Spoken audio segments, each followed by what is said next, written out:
Hi, this is Sebastian here, and in today's video, I'm going to explain my presentation.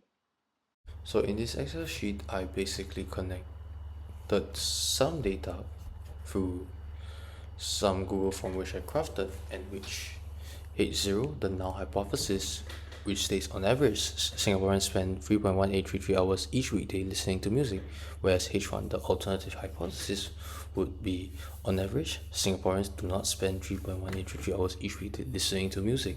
And should I use t-test or the z-test? Well, I should use the t-test because the population standard deviations is unknown.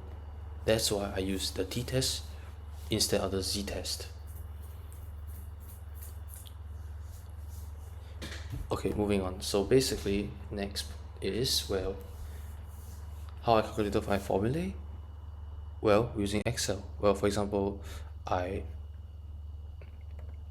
plugged in the sum of data from A9 to A39, both A9 and A39 inclusive, divided by 30, which is C16.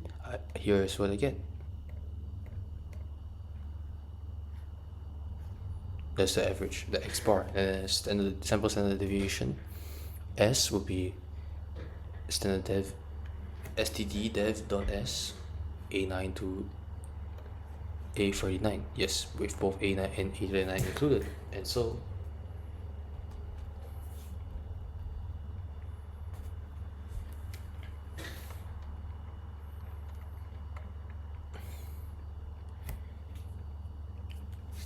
calculated p-value is significantly lower than the significance level at 5%.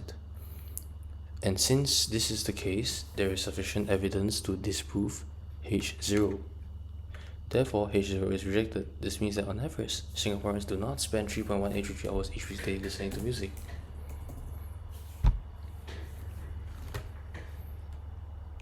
Finally, the mu does not lie within the confidence interval, all the more weakening the H0, which is the null hypothesis.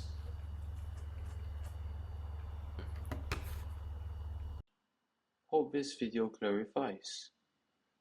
Thank you all for viewing and take care. Have a nice day. Cheers.